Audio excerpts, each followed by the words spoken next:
ఇప్పుడు కాదు అప్పుడుగా ఎన్నో ఏండ్లు అవుతుంది భూమి కొట్టి నేను ఎన్నో ఏండ్లు అవుతుంది నా పిల్లలు గింత అంత ఉండే నా అత్త మామ ఉన్నప్పటికెళ్ళి చేస్తాను నేను ఆ భూమి ఇప్పుడు ఎన్నడు వచ్చి నాళ్ళపూర్ ఇలాకుల భూమి ఫారెస్ట్ వాళ్ళు వచ్చి ఆపలే నన్ను నేను ఇప్పుడు వచ్చి ఎన్నో ఏళ్ళ నుంచి చెయ్యంగా ఇప్పుడు రాత్రి వచ్చి నన్ను అబ్బట్టింది సార్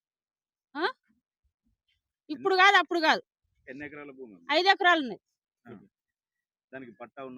ఇదే నేను గింత నా పిల్లల పెళ్లిళ్ళు అయ్యి ఇప్పటికి 2 బిడ్డల తల్లులు అయినా ఫారెస్ట్ వాళ్ళు వచ్చి నన్ను ఆపలేదు ఇప్పుడు వచ్చి ఆపుతాను ఫారెస్ట్ చెయ్యకంటాను దున్నకంటాను మాది అంటాను మా అడ్డ అంటాను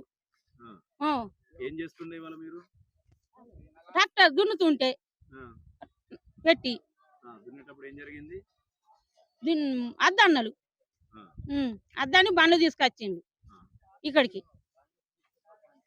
హలో సార్, ఇక సారు ఈ పాస్బుక్ పట్టుకొని వచ్చిన కాడికి వెళ్ళి డాక్టర్ నా పిల్లగాని చిన్నగా ఉండే నా భర్త చచ్చిపోయి 20 సంవత్సరాలు అవుతాను.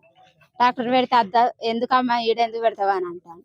పెట్టకపోతే ఎట్లా సార్, మరి నా పిల్లలు ఏమో చిన్నగా ఉండే నా భర్త పోయి 20 సంవత్సరాలు అవుతుంది. ఇక డాక్టర్ అద్దన్నక పట్టుకొని వచ్చి నా కొడుకు దున్నిండి అద్దన్నాడు. అద్దంటే ఇప్పుడు డాక్టర్ పట్టుకొని ఇక్కడే ఉన్న డాక్టర్ ఆ డాక్టర్ గురించి పెట్టదు ఇక్కడ మాధవ్ ఈ భూమి ఇది నీది కాదు దొంగ పట్ట అని 2-3 సార్లు నా కొడుకుని బెదిరించి నేను సుగాచిన. అట్లెట్లా సార్ నువ్వు మీది ఇచ్చిందే కదా అని అంటే కాదు కాదు ఇది పట్ట కాదు, ఇది నీ పట్ట ఎందుకా, ఇది దొంగతనాన్ని చేసుకున్న పట్ట అంటే కానీ అట్లయితే అట్లనే సార్ అని 2-3 సార్లు అక్కడికి పోయాను. ఆశాబాద్ పోయాను. ఆశాబాద్ పోతే అక్కడ సుగా మేము ఎప్పుడన్నా అమ్మ అని అన్న నా కొడుకు సుగా 2 సార్లు పట్టుకొని పోయాను.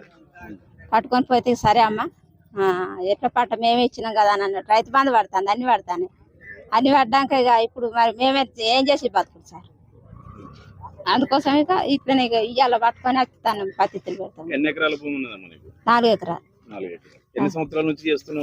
60 సంవత్సరాలు అవుతాయి మా మామ కొట్టిన. ఎన్ని రోజులు ఎప్పుడు కూడా ఆపలేదా? ఎప్పుడు ఆపట్లేదు.